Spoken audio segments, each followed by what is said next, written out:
So, manapod siya guys, nag-grocery ta during the pita, no? Kay para sa atong kuan Easter goodies hunt.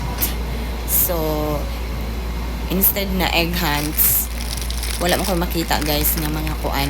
Ako makita dulaan nga eggs nga kanang dagko kay arong akong ibang butang dito ang mga chocolates and candies.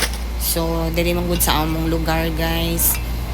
Kuan siya kaning dili gyud ingon nga daghang kaayo mga baligya nga mga kuan kanang updated guys ba. So, kani mo ni akong mga ipang pa-hunts guys. Oo, hunting.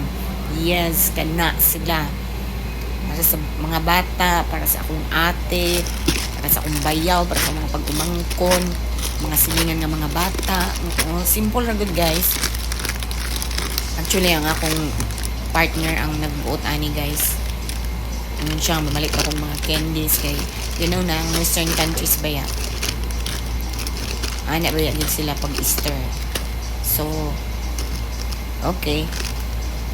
Yung mabong kita ang budget, mga malit. So, let's go, mamalit ta.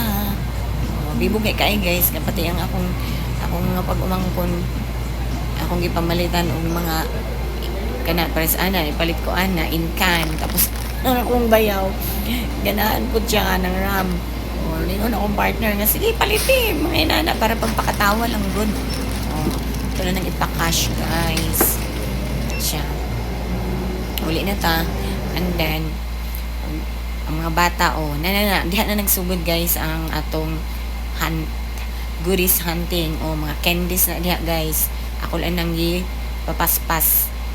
Oo, ato lang ipang time lapse pero lingaw kay mga bata ana guys dagang kay mga candies silang mga nakuha sa mauna po siya guys charis okay nalimpyo na po ko sa ato graham bar of course kinahanglan nato guys mang graham bar limpyo so every time jud guys nga maghimo kog graham bar ako jud dayon ng trapuhan og kuan limpyo ta sa atong kusina kay arong bleach humigason antibacterial kay aron isip atong gihimo humigason kay normal jud ang humigas guys basta tamis ang imong kuan cleanliness ginaluto or imong product nga ginabuhat muduol jud ng pamigas guys mauna kabalayan guys para na piuhan nato ang atong area of responsibility charis diba so kinahanglan humano na natong dali kay naapa koy